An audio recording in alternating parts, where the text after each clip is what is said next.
Bom dia a todos. É sempre uma oportunidade de estarmos aqui reunidos, de nos encontrarmos com essa possibilidade das reflexões que nos oportunizam o tempo. Esses talvez sejam momentos que nos impulsionam para as transformações que necessitamos realizar a fim de seguirmos avançando no processo de evoluirmos.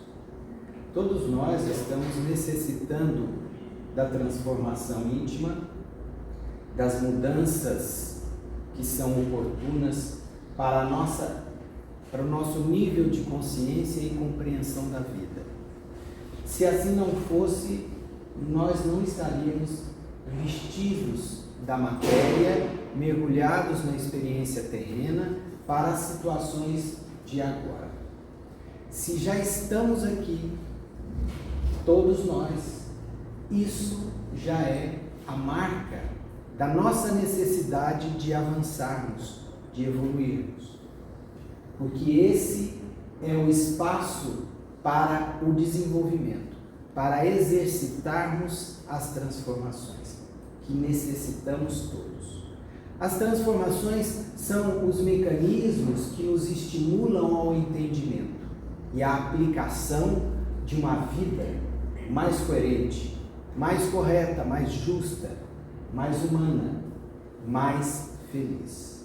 Essa é a essência da existência terrena.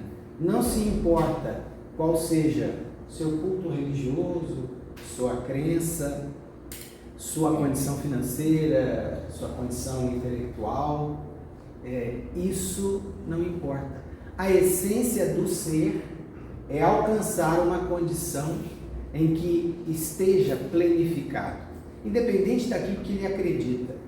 Isso está na natureza humana, porque isso é o que motiva a existir. E essa é a razão pela qual nos encontramos aqui, para o exercício a fim de atingirmos esse instante, esse estado de consciência. Nós estamos fazendo uma longa jornada, não chegamos aqui hoje, não estamos pela primeira experiência de agora, com certeza não. Somos herdeiros de uma série de experiências realizadas, nem sempre bem-sucedidas, e esse é um momento importante do nosso processo de evolução. Essa é a situação de agora que nos oportuniza a essa reflexão, porque na maioria das vezes, durante os dias que transcorrem, nós temos muito pouco tempo para as reflexões, para buscar essas reflexões, esse entendimento, essa compreensão. Na maioria das vezes, nós estamos entretidos com os nossos problemas, com os nossos compromissos, com as nossas metas, com os nossos objetivos imediatos, com a nossa busca por determinados sonhos estabelecidos por nós mesmos, inquietados muitas vezes pela nossa percepção da vida imediata e quase sempre não observamos a nossa razão existencial. Qual é o objetivo? Qual é o objetivo de existir? Por que estamos existindo? Por que vivemos aqui? Por que estamos diante de fatores, situações que nos envolvem na vida comum? Por que dividimos o espaço e tempo com esse ou aquele familiar, com essa ou aquela criatura, este ou aquele personagem que muitas vezes atravessa a nossa existência, causando desequilíbrio, que muitas vezes oportuniza as nossas experiências de exercício, de paciência, de perdão, e que muitas vezes nós não damos tempo a nós mesmos para observar e buscar claramente o porquê. Por que estamos aqui?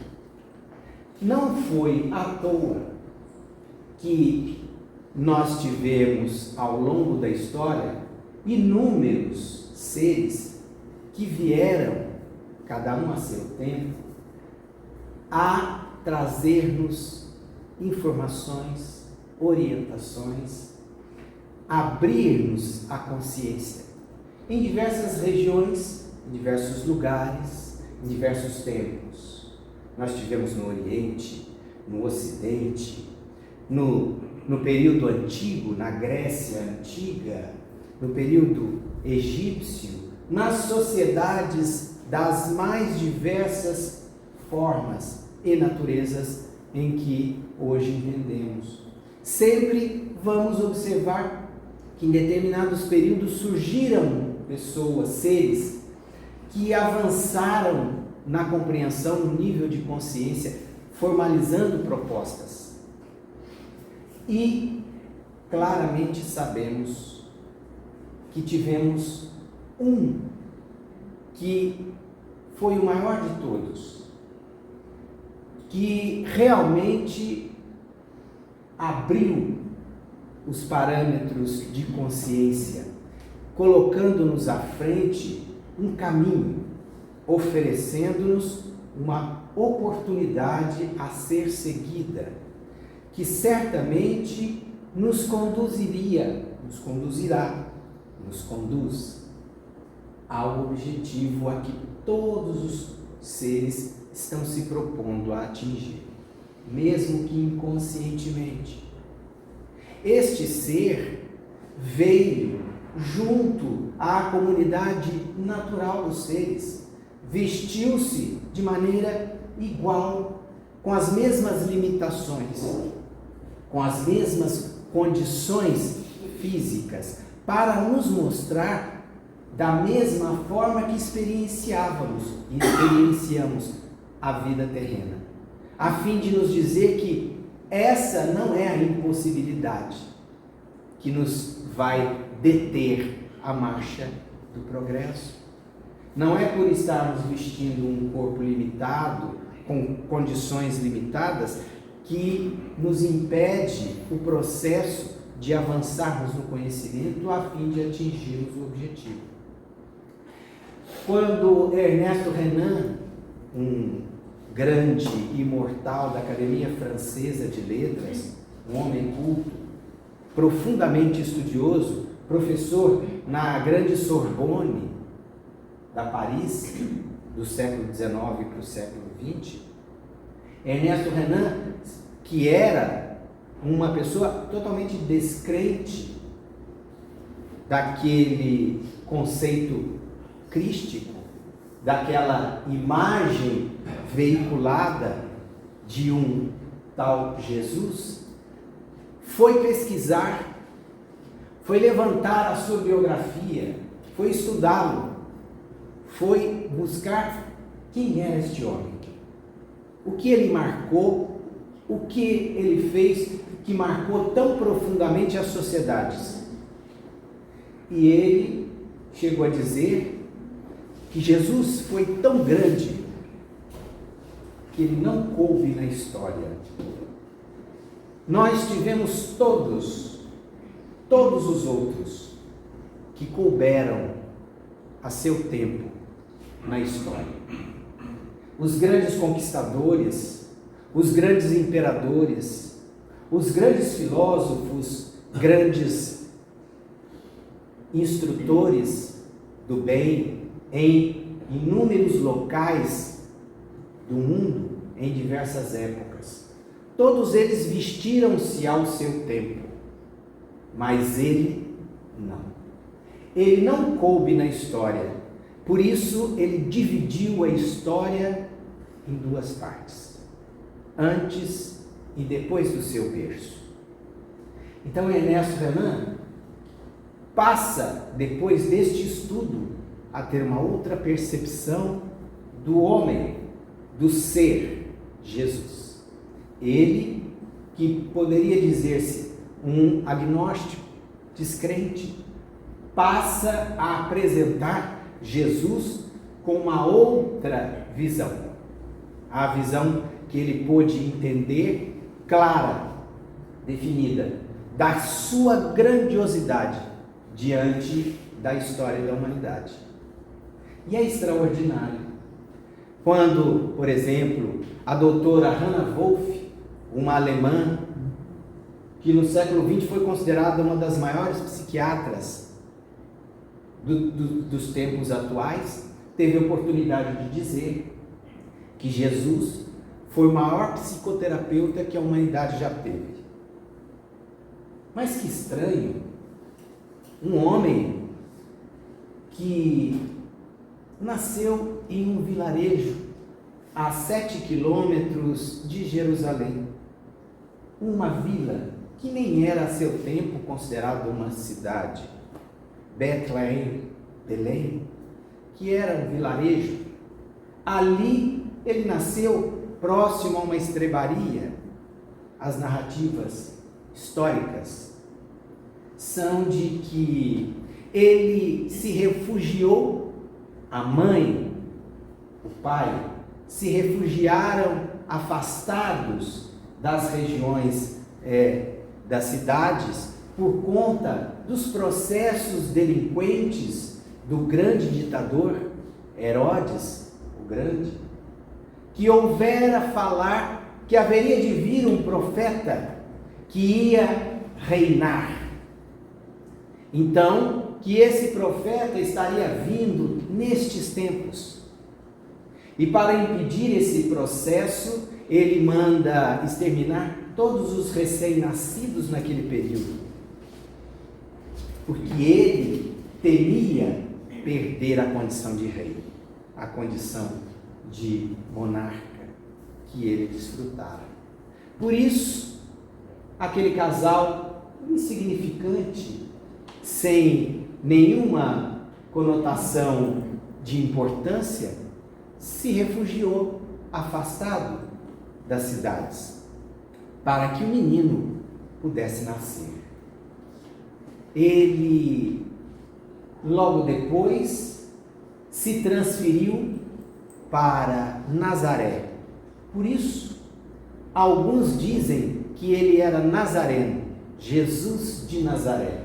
Na verdade, é uma conotação histórica.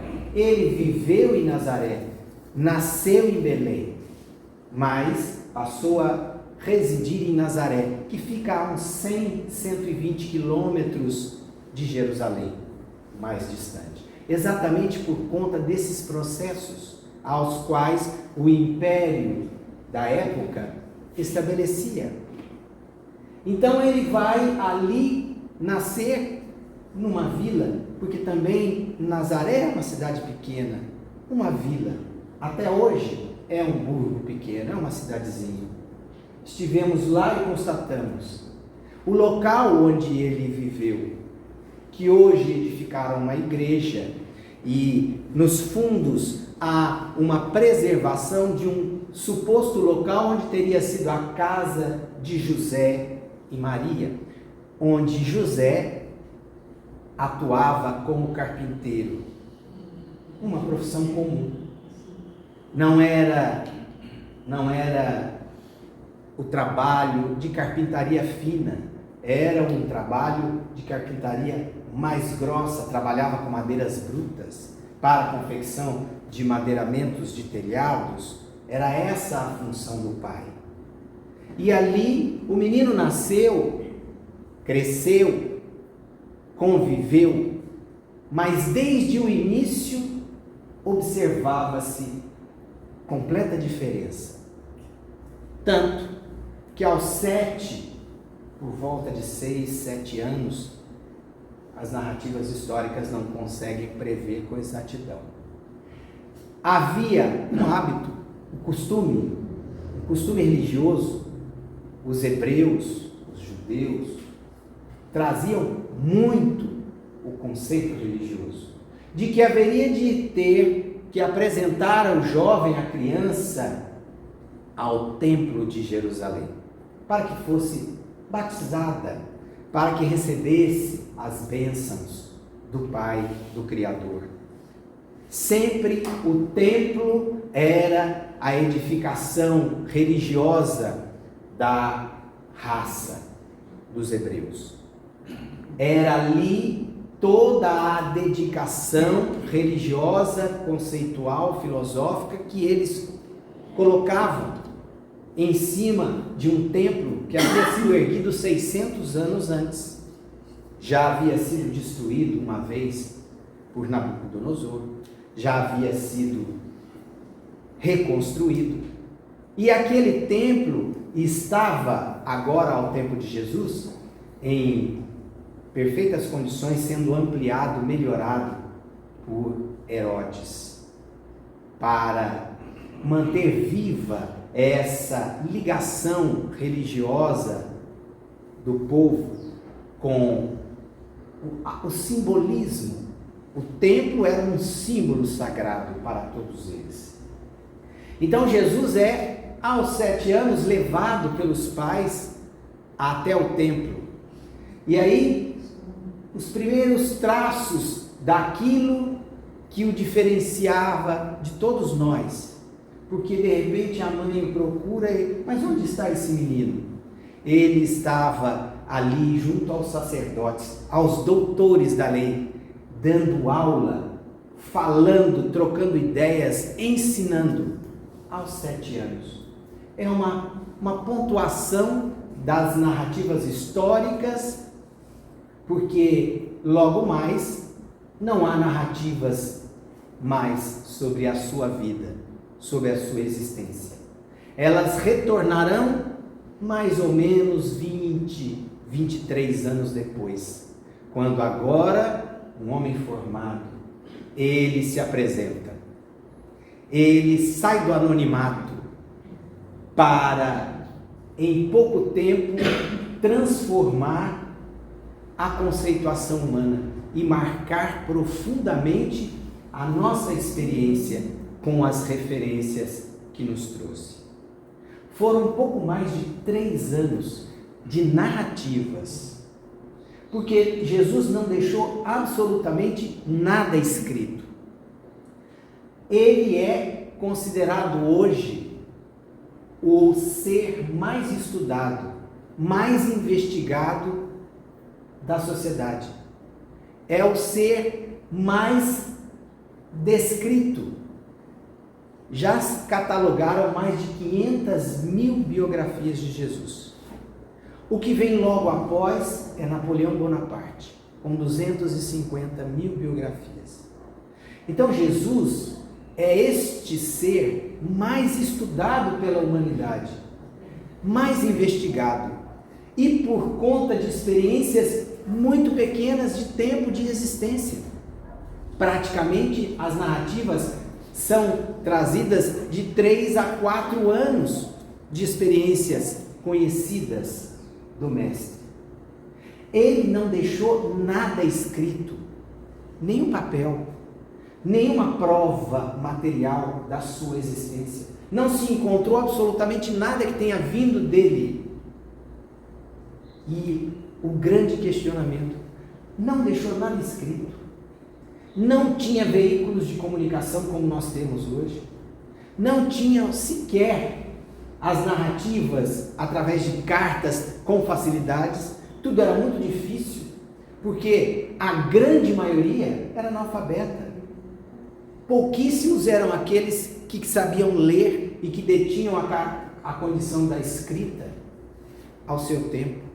E aí o questionamento, como os seus ensinamentos vieram mergulhar nas sociedades mais patriarcais, mais fechadas de todo o mundo.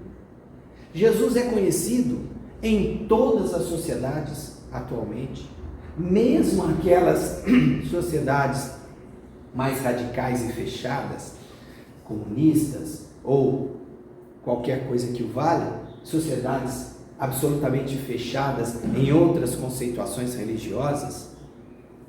Ele penetrou em todas elas, os seus ensinamentos, e são estudados em todas, com profundidade.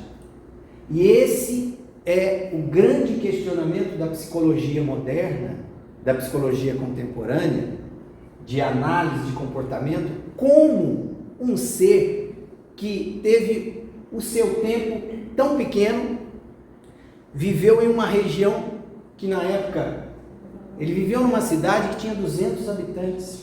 Nazaré, na sua época, tinha 200 habitantes. Ele, quando se abre ao mundo, do ponto de vista das narrativas, passa a ser conhecido, identificado pelas narrativas. As narrativas foram feitas, muitos que não o conheceram, receberam informações das suas experiências e transcreveram. São os evangelistas. Dos 4, somente um conviveu com Jesus, que foi João, porque Mateus, Marcos e Lucas não conheceram Jesus. Eles transcreveram aquilo do que ouviram dele falar e fizeram as suas transcrições ao seu modo de ver, ao seu ponto de vista. Então nós vamos ter, por exemplo, Mateus, Mataio, Mataios, que era judeu, mas conviveu com os romanos. Então ele vai descrever Jesus nos evangelhos do ponto de vista da visão romana, porque ele tinha a formação romana. Lucas, segundo as informações, era médico. Então ele vai transcrever as experiências de Jesus muito mais voltadas para os milagres, aquelas realizações de cura que Jesus fez. Então Lucas se atenta muito a esses detalhes das experiências que Jesus vivenciou através da cura. Por quê? Porque ele dizia a respeito, era mais interessante, e ele faz essas narrativas. Então, nós recebemos essas informações, mas elas vieram além dos evangelhos, são chamados evangelhos apócrifos, que não foram reconhecidos pela igreja como sendo autênticos, que não foram reconhecidos como sendo de pessoas que houveram tido condições de realizar narrativas mais exatas. Mas existem esses evangelhos apócrifos. Vários deles foram descobertos agora, no século XX, nas grutas de Qumran, próximo ao Mar Morto. Então, nós recebemos muitas informações agora. E cada vez mais estamos descobrindo a respeito deste homem. E cada vez mais as suas mensagens marcam profundamente as nossas experiências atuais. Cada vez mais ele se transforma em um ser cada vez mais atual. Narrativas do sermão profético, que é chamado também sermão escatológico. A palavra é de origem grega. Scato quer dizer estudo das coisas que irão ocorrer. Mais ou menos isso. Então, o sermão escatológico é o sermão que fala das coisas que irão ocorrer, que são, como diz o sermão profético, as profecias feitas por Jesus. Apesar de ele não ter deixado escrito, existem manuscritos e transcrições deste ponto, apesar dele não ter realizado a sua experiência baseada em profecias. Ele não se destacou porque foi profeta, porque profetizou, como muitos o fazem. Ele não se destacou porque ele realizou milagres e curas, apesar de tê-las feito muitas. Não foi esse o processo que marcou as sociedades. A sua mensagem, as suas propostas é que abriram a consciência humana e que são tão atuais e tão necessárias 2000 anos depois da sua vinda, da sua experiência terrena. Elas se transformam em atualíssimas para a nossa existência atual. Nós estamos necessitados, somos pessoas atormentadas, em desequilíbrio, aturdidas, herdeiros de um passado equivocado, de experiências mal sucedidas. É o que somos. E estamos trabalhando na experiência de avançar. E agora, mais do que em outras, talvez, necessitamos muito de recordar as propostas deste homem que veio e que deixou clara a sua profunda necessidade de vir com a sua tarefa, missão, nos oferecendo em todos os tempos a sua proposta. Quando ele chega na Galileia, como nós dissemos, esse é o momento em que ele vai surgir para a sociedade, para as pessoas, para o mundo, iniciando a sua tarefa. Quando ele sai de Nazaré e vai até a Galileia, uns 100 quilômetros também. Naquela época, tudo era realizado a pé ou a lombo de burro. Não haviam conduções melhores, a não ser uma carruagem, uma charrete, e era o que se tinha. Então, para sair de Nazaré e chegar até a Galileia, 100 quilômetros, nós imaginamos que não foi no mesmo dia que ele chegou. Levou alguns dias. Quando nós vemos esses peregrinos caminhando 40 quilômetros para ir até Aparecida, um dia, dois, normalmente 2 dias saindo daqui para chegar até 3, 4. Essa era a forma de se locomover naquele tempo. Não era diferente. E quando ele chega, porque ele tinha, a sua mãe tinha um familiar na Galileia. A Galileia é uma região de Israel, uma região alcandorada. A Galileia é uma região onde existe um grande lago. É um grande lago de água doce. O maior acúmulo de água doce de Israel. Porque lá é um país extremamente árido. Poucas vertentes de água. É um país árido, onde você encontra muitos desertos, muita aridez nas proximidades das cidades de Jerusalém e de todas as outras. Você, para sair de uma cidade e ir a outra, você vai atravessando uma região árida. Praticamente não se tem plantação, não se vê nada, a não ser areia, pedra. E aquela era uma região árida. Mas a Galileia é diferente. A Galileia é uma região onde as montanhas são verdejantes. O mar da Galileia, na verdade, não é um mar, é um grande lago, também chamado de Lago de Genezaré. Ali, 12 quilômetros de diâmetro por 18 quilômetros de profundidade, é um grande lago. Ali acumulavam-se pescadores.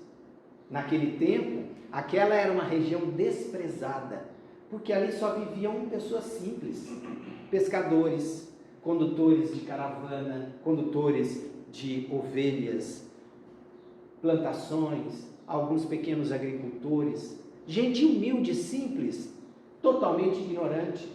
Não haviam cultos. Em torno do mar da Galileia, daquele grande lago, existem várias cidades. Nazaré, Cafarnaum,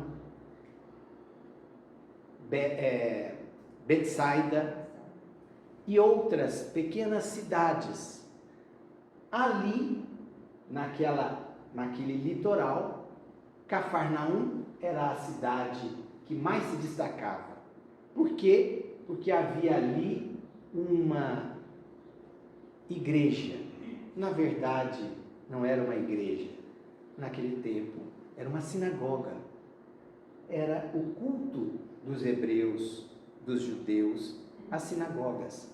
E aquela região só havia uma sinagoga em Cafarnaum. Exatamente por ali, naquela manhã, próximo do horário do meio-dia, a praia, os barcos estavam ali todos, os pescadores, e eis que chega uma figura diferente. Era Jesus. ele chega por primeira vez. E eis o questionamento: por que escolheu ir para a Galileia, onde só haviam pessoas simples, desataviadas, pessoas ignorantes, pessoas humildes? Exatamente ali ele vai formar o seu arregimentado, a sua base, aqueles que o vão seguir, os seus discípulos. Exatamente naquele local. Ele não foi no local onde havia o privilégio dos intelectuais. Jerusalém era o centro da cultura, da aristocracia, da inteligência, da conceituação religiosa. Era em Jerusalém. Tudo ocorria naquela região, e Jerusalém era o centro de tudo. Ele vai exatamente no lado oposto. Vai a Galileia, um local simples. Ali ele convida aqueles que ali estão para segui-lo. E é extraordinário porque quando ele chega ali naquela região, ouvem falar que havia um profeta que estava ali. Ele então se localiza na casa de Simão Bar Jonas, Simão, filho de Jonas. É na casa de Simão que Jesus vai se encontrar. A casa de Simão fica praticamente em frente à sinagoga, que hoje está em ruínas, como também a casa, mas foi preservada. Qualquer um que vá a Cafarnaum vai ali ver os escombros daquela que poderia ter sido a casa de Simão Bar Jonas, onde Jesus esteve. Fica em frente à sinagoga, que também hoje está em ruínas. Mas ali ouvem falar que havia um profeta. E de repente, alguns minutos depois, a casa estava cercada de pessoas que vieram conhecer o profeta, porque ouviram dele falar. Na verdade, foram ali para tentar dele desfrutar, de alguma forma, algum benefício, porque nós somos assim, né?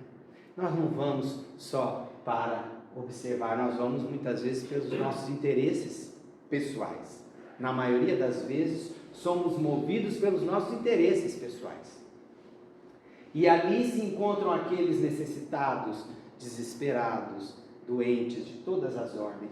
Todos se acumulam ali. E de repente, alguém diz: ele chega, e ele vem pela porta dos fundos. E ele, com aquele semblante descrito por inúmeros historiadores, por vários que tiveram oportunidade de descrever, que ele não precisava usar palavras, a sua presença contagiava as pessoas, impactava. E ele chega e diz: eu vim para que tenhais vida. E aí alguém grita: dá licença, trago um doente. E as pessoas se acumulavam, se acotovelavam ali, não havia espaço. Então alguém disse: desçam pela clarabóia, porque as casas tinham uma grande clarabóia. A conceituação de construção ela era bem diferente do que é hoje, mas ainda se preservam. Algumas casas trazem uma grande abertura no centro, por onde entra a luz, entra o ar, e depois os cômodos se espalham dali.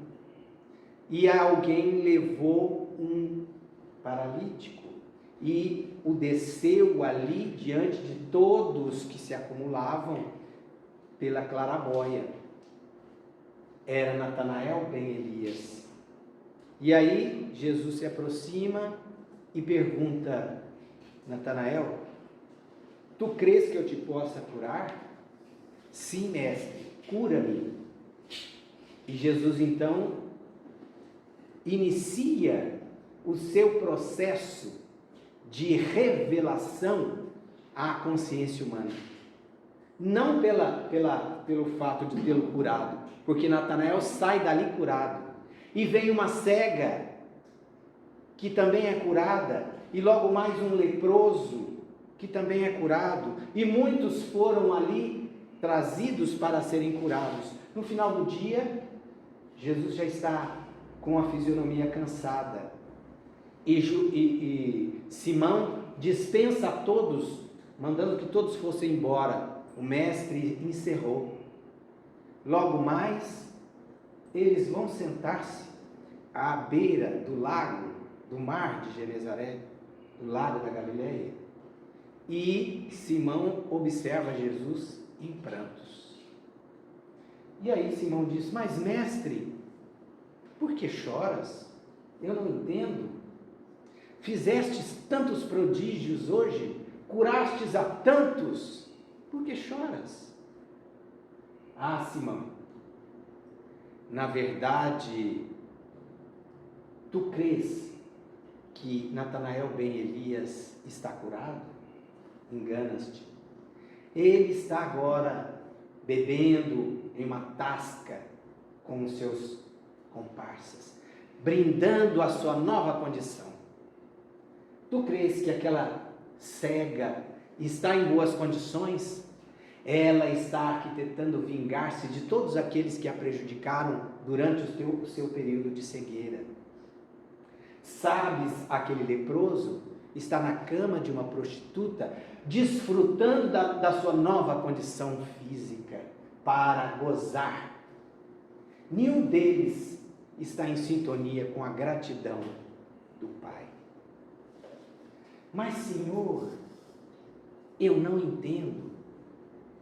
E Jesus traz uma narrativa que marca as nossas consciências.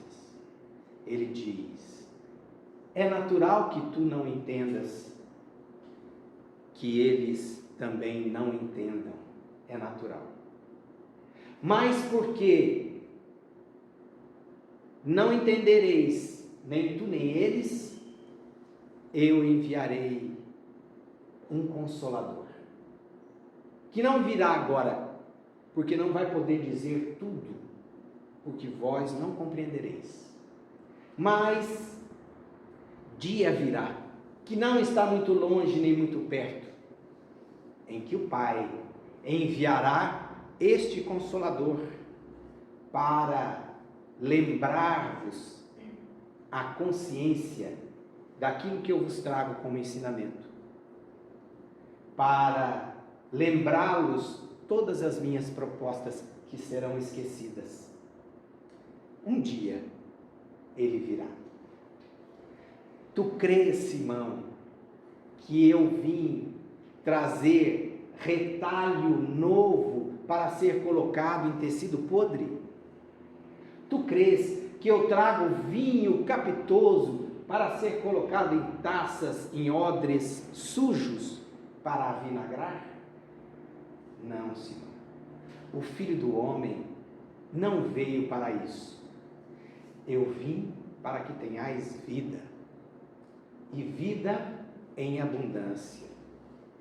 Não vim para curar os corpos, não vim para somente modificar a estrutura biológica, vim para trazer a proposta da transformação do Espírito.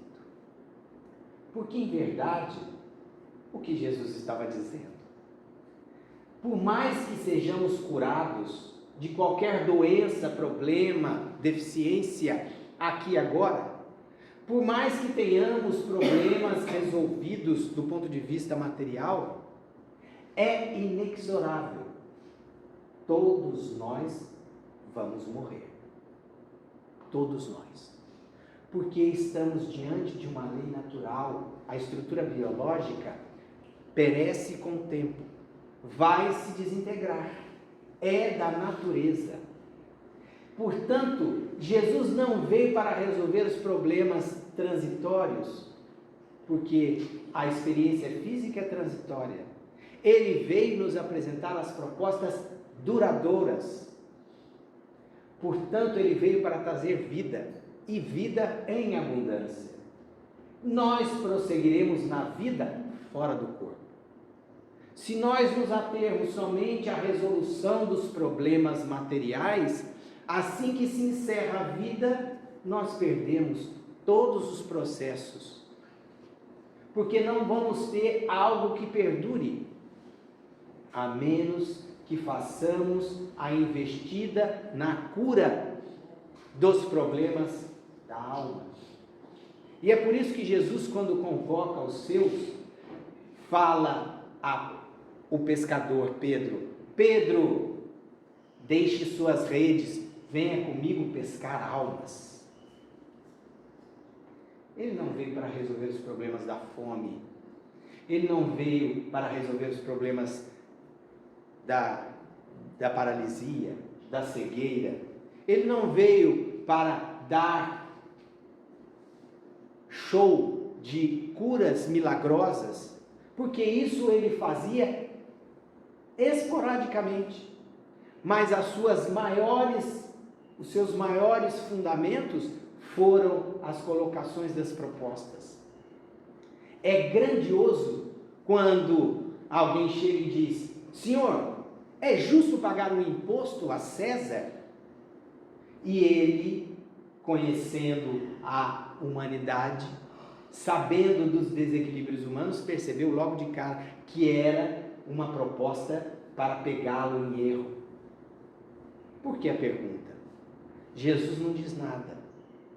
Senhor, é justo pagar um tributo a César? Se ele dissesse que era justo pagar um tributo a César, ele estaria indo contra os judeus que eram escorchados pelos impostos romanos, que detestavam os romanos pela sua garra de dominação e exploração do povo judeu.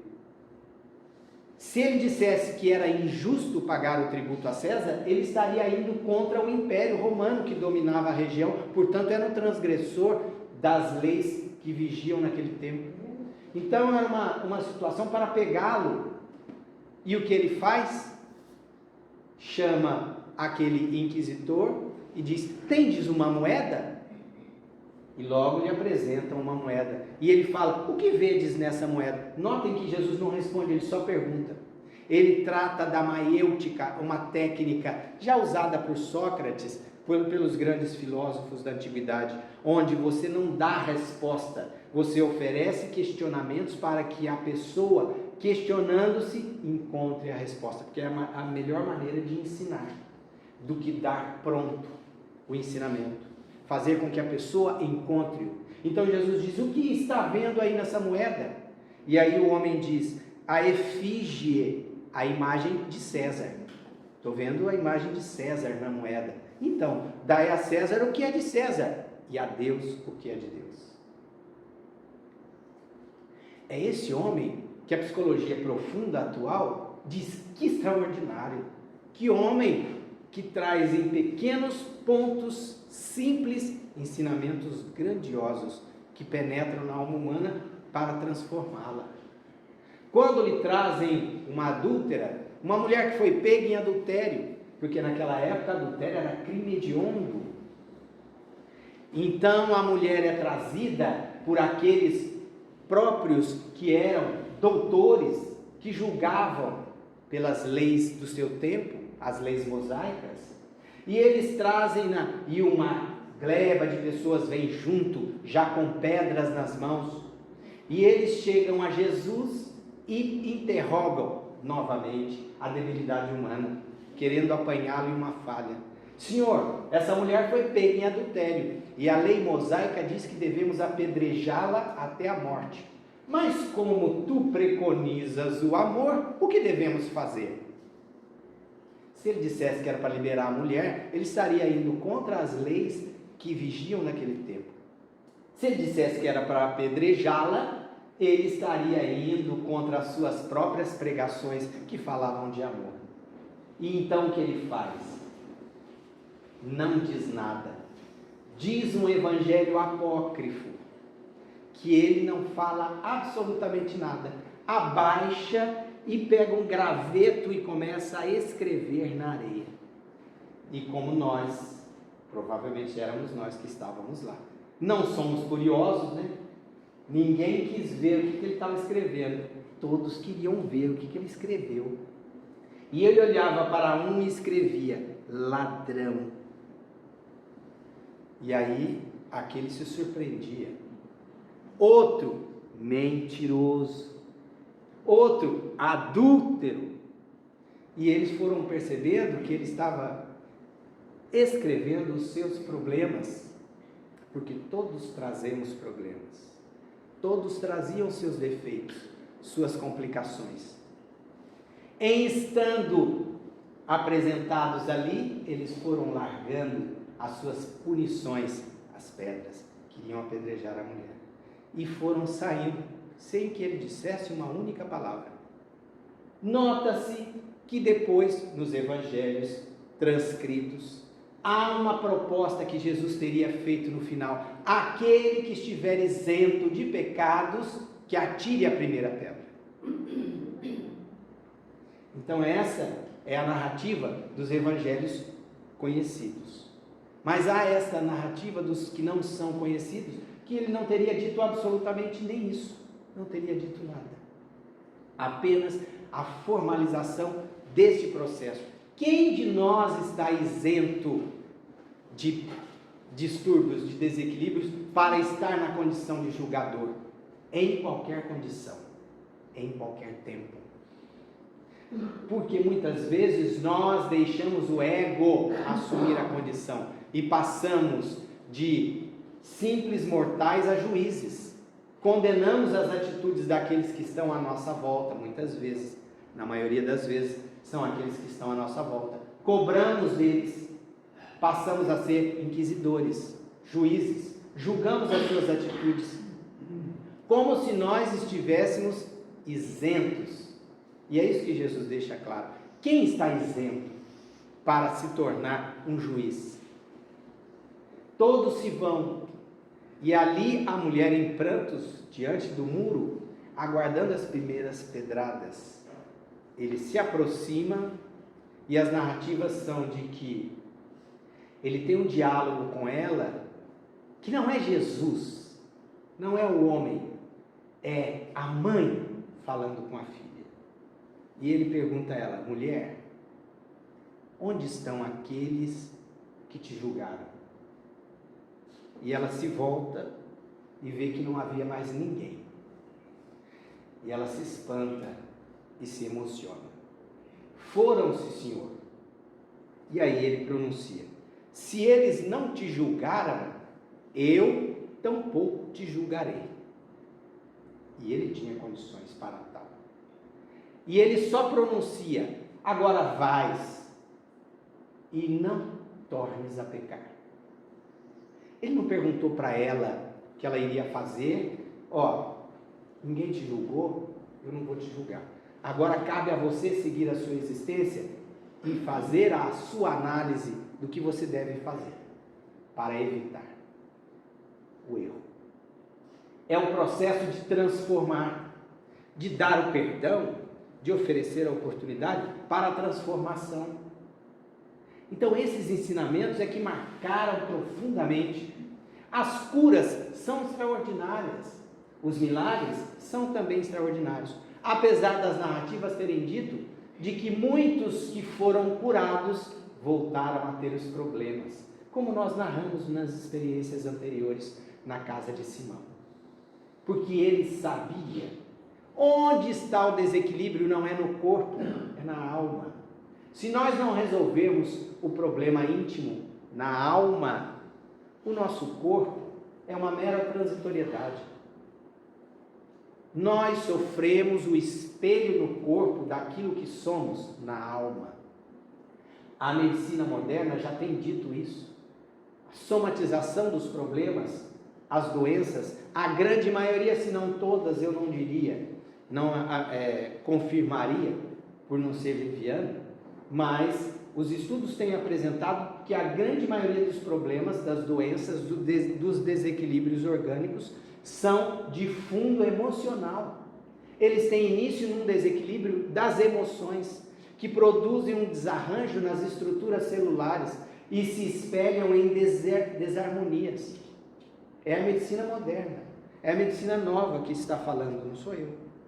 A grande maioria, então, por exemplo, você pega uma pessoa que tem aí uma úlcera gástrica, ao examinar profundidade, é uma pessoa emotiva, uma pessoa tensa, uma pessoa ansiosa, que provocam desequilíbrio por conta dessas instabilidades emocionais, acaba gerando um desacordo fisiológico.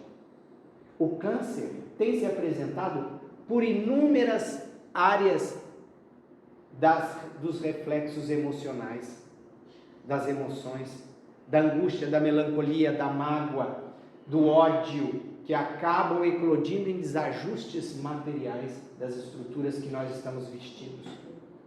Então Jesus veio despertar-nos a consciência da essência que somos.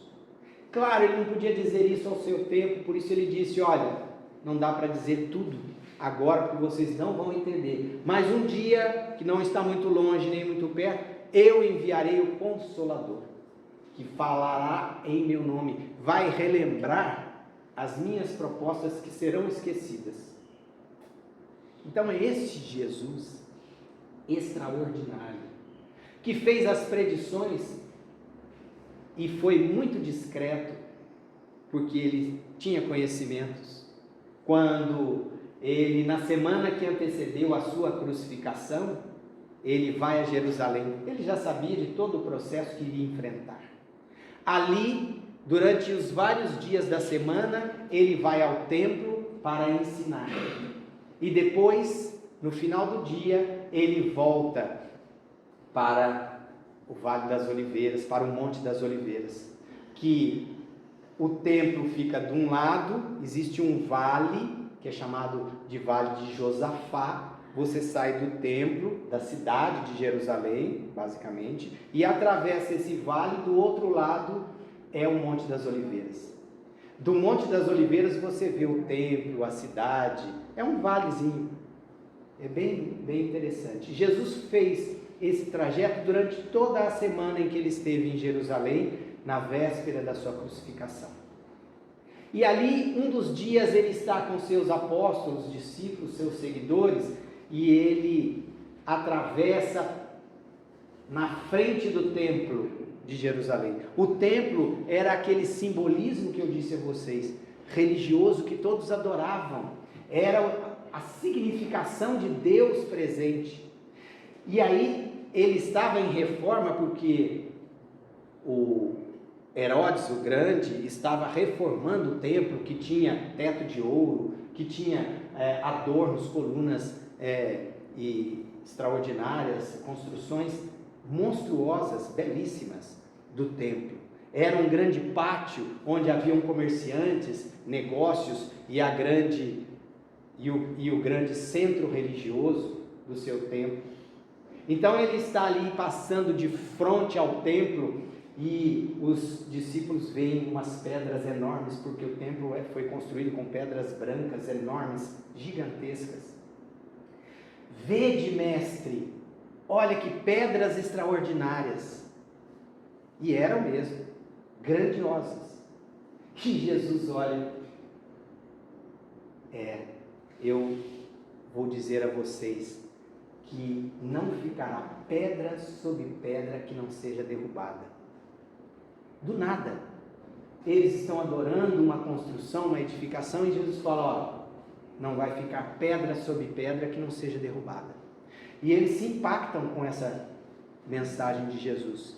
E quando voltam e vão para o Monte das Oliveiras, eles novamente retomam o questionamento, mas mestre, como tu dissestes que o templo não ficará pedra sobre pedra? E Jesus faz o tão conhecido sermão profético, onde ele fala que haverá destruição daquele templo, que ele será totalmente arrasado e que o povo vai ser arrasado a fio de espada. As narrativas são detalhadas nesse sermão. É longo, porque foram várias horas, se não dias, Jesus a transcorrer sobre esse sermão, falando da destruição do templo, falando dos detalhes da destruição. Não deu data. E ele disse mais, disse que esse será o marco da grande transformação, do grande processo de mudança que o mundo passaria, e que iria culminar em uma chamada destruição do mundo, que na verdade era a destruição do mundo velho para o surgimento de um mundo novo, que muita gente não entendeu, né? Que muita gente faz a interpretação de que é o fim dos tempos. Então Jesus faz a narrativa até chegar ao fim dos tempos, como se fosse o final de tudo, a destruição. Jesus não aborda a destruição final, é da transformação. Tanto que ele compara todo esse processo no Sermão do Monte ao nascimento de uma criança, à gravidez de uma mulher. Ele diz, em termos de comparação, que seriam as dores do parto, aquelas dores e contrações que vêm antes do parto propriamente, que nós atravessaríamos um período de dores que seriam como dores do parto, que viriam sob a forma de cataclismos, erupções vulcânicas, movimentações geológicas e toda essa problemática natural que nós enfrentamos desde há 2000 anos. Ele não deu data de nada, mas ele disse, olha, isso vai se proceder. Isso são apenas as dores do parto, como se fossem as contrações do nascimento. Mas vai chegar um momento em que vai haver o nascimento, que é uma dor grande, que a humanidade vai enfrentar, uma dor grande. E esse processo faz parte do nascimento do mundo novo. Na verdade, o que ele está querendo dizer é exatamente isso. E que haverá um momento de finalizar o mundo velho e nascer o mundo novo. No sermão profético há tudo isso, todas com clareza essas informações. Mas em nenhum momento Jesus dá datas, porque os discípulos queriam datas. Mas quando isso se dará? Mas quais são os sinais de que isso se dará? E Jesus vai marcando os pontos, mas não efetua nenhuma marcação de data, nem da destruição do templo, que aconteceu no ano 70 depois de Jesus. Portanto, 30 e poucos anos depois da sua profetização. Porque o ano 1 é do nascimento de Jesus. Jesus foi crucificado aos 33 anos, por volta disso. Então, até o ano 70, nós vamos ter mais 35, 36 anos nesse período, para que tudo que ele disse ocorresse. Alguns levantaram questionamentos sobre essa veracidade, colocaram em xeque, porque disseram assim, isso foi escrito, esse sermão profético foi escrito depois do ano 70, quando tudo já tinha ocorrido. Alguns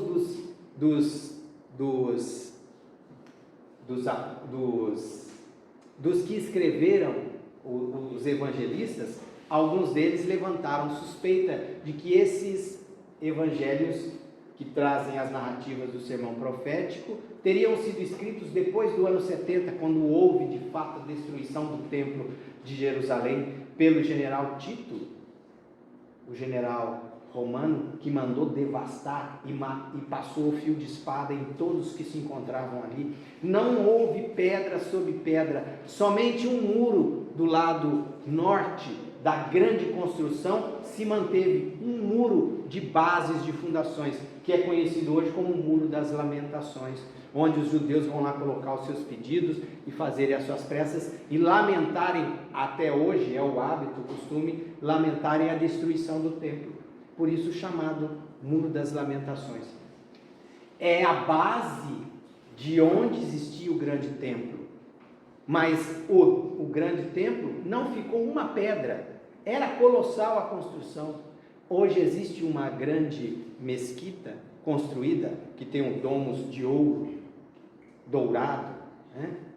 É uma mesquita que foi construída em cima do templo, e até hoje os judeus sonham em reconstruir o templo, que era e até hoje ainda marca um simbolismo para aquele povo. Mas Jesus classificou dessa forma: não, a casa, e por que a casa do Pai vai ser destruída, Senhor? Jesus quase disse: o Pai não está na casa, nas construções, nas edificações.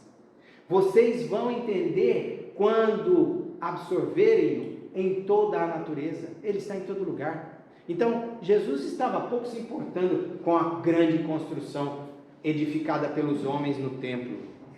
Não era essa a importância que muitas vezes nós damos às coisas, né? A casa espírita, o importante, claro, se nós pudermos desfrutar de uma condição boa, que favoreça ao conforto melhor, às melhores condições, ótimo. Mas esse não é o fundamento. Essa não é a razão mais importante. Não são as edificações. É o que está dentro. É o que prolifera a alma. É o que favorece a existência humana, que desabrocha o ser que nós todos necessitamos desabrochar. Então é esse Jesus que vem nos falar de há 2000 anos e que agora se faz tão necessário ser relembrado. É esse homem, é esse ser que está acima das nossas consciências, que sabia e estava acima do seu tempo, mas muito além, que segundo as narrativas espíritas, está conosco desde antes que nós fôssemos. Ele próprio disse: antes que vós fosseis, eu já era. Antes que nós nos tornássemos seres de consciência e passássemos a existência terrena nas experiências físicas, ele já governava o planeta, fomentava a vida, viabilizava a proliferação da existência e do seu processo evolutivo. Muito antes do surgimento da vida na Terra, ele já estava aqui. E quando ele veio, o Verbo se fez carne e habitou entre nós. O Verbo é a consciência espiritual acima da nossa, que vestiu-se da mesma indumentária para nos mostrar que é possível realizar e fazer tudo. Então, por isso o modelo, quando Kardec interroga no Livro dos Espíritos, na questão 625, qual é o ser mais perfeito que Deus enviou à Terra para servir de modelo e guia? Notem bem, é uma pergunta muito profunda. Porque guia, nós tivemos muitos ao longo e temos muitos guias. Muitos que dizem o que fazer, que falam, mas modelo, quase não. Se não Jesus, modelo Jesus. Do berço à existência física, na sua integral, não há uma narrativa de que possa ter havido alguma imperfeição, alguma atitude desequilibrada ou imperfeita. Não há nenhuma narrativa, dos mais antigos aos mais atuais. Não se encontrou nenhuma atitude imperfeita, nenhum equívoco deste ser. Com respeito a todos que vieram, que também foram importantes e são em várias épocas das sociedades, mas todos trouxeram pequenos resquícios de imperfeição. Todos. Buda, alguém fala em Buda, antes de ser Buda, até aos 20 anos, ele era filho de homem rico e desfrutava na corte do seu pai de diversos favores, até que se espiritualizou. Tomando conhecimento da sua essência, começou a trabalhar a essência humana. Passou de fato a ser Buda. Mas apresenta uma ligeira imperfeição que se apresentou na sua existência em algum ponto. Se nós pegarmos todos os grandiosos que estiveram em diversas sociedades, né, Maomé e outros tantos, cada um traz em um determinado momento algum resquício, algum desalinho. Mas Jesus é o modelo. Por isso a pergunta de Kardec às entidades venerandas: qual é o ser mais perfeito que Deus enviou à Terra? E a resposta é a mais curta do pensamento: Jesus. Esse ser que precisamos fazer renascer nas suas propostas, mas entendê-lo, buscar o que de fato as suas propostas nos trazem para a vida atual. Nunca foi tão necessário e tão atual as mensagens deste ciclo. Que todos possamos levar daqui essas reflexões, para que possamos entronizá-las, as suas mensagens e as suas propostas, na nossa existência. Não é rotulando a nossa conduta como espírita, como católico, como cristão, é entronizando para o nosso processo evolutivo avançar, porque o processo evolutivo independe de qualquer rótulo. Nós não precisamos estar na casa espírita, nós não precisamos absolutamente frequentar todas as situações de trabalhos na casa espírita para nos tornarmos espíritas. Kardec definiu com clareza: conhece-se o verdadeiro espírita pelo seu desejo de ser hoje melhor do que ontem e amanhã melhor do que hoje, que vale dizer, lutar contra as nossas más inclinações. Quem de nós está isento de pecados? Quem de nós está em condições de atirar a pedra? Nenhum de nós. Todos nós trazemos algum ponto em desequilíbrio que precisa ser ajustado. Essa é a razão que nos traz aqui, para essa experiência. Que possamos aproveitar essa oportunidade de estarmos na matéria enquanto estamos nela e buscarmos realizar essas transformações que necessitamos todos para avançarmos na lei do progresso. Muita paz a todos, um bom domingo. Pode fazer uma prece?